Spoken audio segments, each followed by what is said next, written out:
안녕하십니까.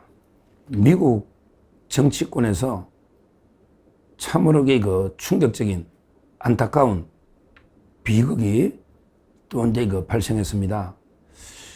저는 아침에 저희 아들이 미국에 공인에 사니까 갑자기 아빠, 미국에 엄청난 총기 피격이 있었다 이야기를 해주더라고요. 다 웬만한 게 정치 관심이 좀 많이 있는 분은 아실 거예요. 특히 우파 쪽에서 트럼프 대통령을 가장 열렬하게 지지했던 우익 자유우파 청년 활동가 찰리 커커 이 정치인이라고 봐야죠. 근데 미국의 대학 행사에 참여했다가 총격으로 사망하는 엄청난 비극이 발생했다. 이런 이야기입니다. 미국의 총격, 피격, 찰리 커커, 이걸 제가 왜 방송을 하느냐. 일단은 자유우파, 우리 보수의 가치를 퍼뜨린 이런 데 분위기 때문에 우리 자유우파 쪽에서는 동지라 봐야 됩니다. 전 세계에 연대하는 동지라 봐야 됩니다. 그래서 저희가 애도 추모하기 위해서 방송한 게 하나 있고, 그 다음에 미국의 정치 분열, 이게 남의 일이 아니고요. 우리나라도 지금 심각하다. 우리나라도 좌우파가요. 거의 건국전쟁 제2의 전쟁할 정도로 정치 분열이 심각하다. 우리도 언제든지 이런 비극이 발생할 수 있으니 지금에도 정치 보복을 때려쳐야 되는데 이재명 정권이 계속 우리 자유파를 완전히 싹을 말리겠다. 씨를 말리겠다. 괴멸시키겠다. 이런 짓을 하고 있으니 우리나라도 어떤 비극이 생길지 모른다. 이걸 걱정하기 때문에 제가 방송을 하는 겁니다. 자, 먼저 사건의 경위는 어떻게 됐냐. 트럼프 대통령이 SNS에 글을 올린 겁니다. 트럼프 대통령이 워낙 최측근이니까 SNS에 추모글을 올린 거예요. 이렇게 올렸습니다. 위대하고 전설적인 찰리 커커, 그런데 죽었다. 미국에서 청년의 마음으로 청년들을 그보다 더 잘 이해한 사람은 없다. 이러면서 트럼프 대통령이 추모를 한 겁니다. 그리고 트럼프 대통령이 모두가 그를 사랑하고 존경했고 특히 내가 더 그랬다. 자기가 찰리 커커 청년을 사랑하고 존경했다 이 말이죠. 멜라니아와 나는 그의 아름다운 아내 에리카와 가족들에게 깊은 애도를 표한다. 그 부인이 에리카. 그런데 가족들에게 깊은 애도를 표한다. 지금 30대 아마 초반 됐나? 하여튼 이 크크. 이분은 옛날에 터닝 포인트 USA, 터닝 포인트, 전환점, 터닝 포인트 USA. 이게 창립자입니다. 언제 만들었냐? 18살 때 2012년에. 야, 18살 때 2012년이니까. 그럼 이게 22년에 28이 되고, 25년이, 지금 이게 2025년이니까 32살 맞잖아요. 32살. 지금.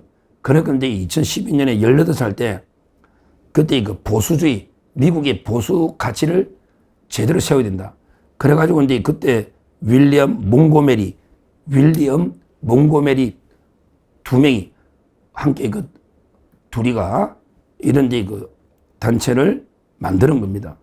그러면서 2016년부터 트럼프 대통령 지지 운동을 한 겁니다. 그러니까 상당히 정치권에 영향이 큰 젊은 청년 자유파 정치인이다. 이렇게 보면 돼요. 근데 사고는 어떻게 났냐? 지금 유타주에서 났습니다. 유타. 미국의 유타주에. 거기에 유타 밸리 대학에서, 유타주에 있는 대학, 유타 밸리대에서 자신의 단체가 터닝 포인트 USA 주최한 토론회에 갔거든요. 거기에 연설하고요. 그 다음에 청중의 질문을 받아가지고 지금 질문이 내용이 총기 난사가 심각하다. 이런 질문을 받고 있는 중에 총이 그들에게 암살, 총성이 울려가지고 왼쪽 목에 그들에게 그대로 맞은 것 같아요. 왼쪽 목에. 그래서 그 피가 솟구치면서 쓰러지가 실제 이런 데 비극이 발생한 거예요. 그 FBI가, 미국 FBI가 용의자 한 명은 잡아서 구금했다. 이런 이야기입니다. 지금 미국 내에서 이 문제와 관련해서 그 민주당, 공화당 할 것 없이 전부 그 깊은 애도를 하고 있다. 왜냐하면 이런 폭력이 있으면 안 되잖아. 그 민주당이든 공화당이든. 그래서 이제 그 양당 모두 그 추모, 애도의 그 성명을 냈다. 특히 트럼프 대통령이 가장 가슴 아파하고 추모 메시지를 냈다. 이런 이야기입니다. 이게 저는 남을 걷지가 않아요. 남을 걷지가 않아요. 물론 우리 자유파 전 세계 자유시민 동지 젊은 청년이 이렇게 비극적으로 생을 마감한 게 너무나 가슴 아픈 일이고, 근데 이게 미국만의 일일까? 미국에는 그 링컨부터 이제 실제 케네디 암살부터 여러 가지 총격이 있었고, 트럼프 대통령도 두 번이나 이제 그 암살 또 시도도 있었고, 직접 피격을 당했잖아요. 이게 미국만의 문제일까? 그래 안 봅니다. 우리나라도요, 이런 식의 보복하다면 어떤 일이 있을지 몰라요. 옛날에 그 박근혜 대통령도 그때 피격을 당했잖아.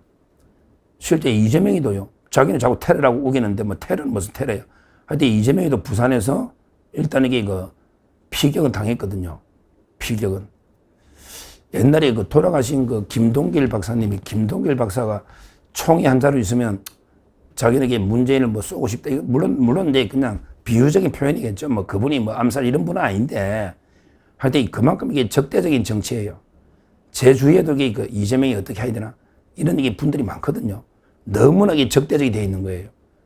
특히 저는 이재명 정권이 이런 식으로 정치 보복을요, 윤석열 대통령부터 그 김건희 여사, 그 다음에 장모, 처남, 완전히 집안을 도륙하고 있잖아요.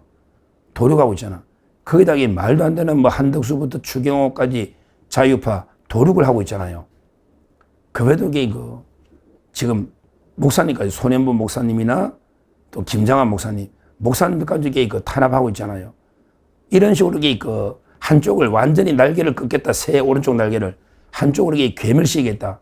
이러면 반드시 사고 터지고 비극이 옵니다. 이걸 제가 이재명 정권에 엄중하게 경고하는 거예요. 이재명이가 옛날에 대선할 때 방탄복 입고 계속 유리 뒤에 숨었잖아요. 언제까지 언제까지 방탄복이 지켜주는 게 아닙니다. 지금에도 좀 포용하고 서로 협치하고 화합하고 이런 식으로 나가야 되는데, 지금도 잔인하게 권력을 잔인하게 쓰면서 정치 보복을 하면서 말로는 또 통합이 어쩌고 협치가 어쩌고 떠들이 더 이게 잔인한 놈 아닙니까? 더 문제예요. 이렇게 되면 이재명 정권도 몰락이 멀지 않았거든요. 근데 몰락을 떠나서 이런 또 정치적 비극이 안 생긴다는 또 보장이 어디 있습니까? 우리나라도 심각하다. 지금 특히 저는 이재명 정권이 이런 식으로 윤석열 정권의 인사들을 이런 식으로 무자비하게 탄압하면요, 반드시 큰 대형 사고가 터질 수 있다는 걸 엄중 경고를 하는 겁니다. 엄중 경고를. 그렇잖아요. 이런 식으로 피는 피를 부르는 거예요. 칼로 일어나면 칼로 망하고 피는 피를 부르는 겁니다. 그러니까 지금에도 정치 보복을 즉각 중단해야 되고요. 미치광이 잭 스미스 같은 이런 미치광이 특검이 미친 칼을 광란히 칼춤을 추고 있는 이것도 즉각 중단해야 된다. 이렇게 말씀드립니다. 감사합니다.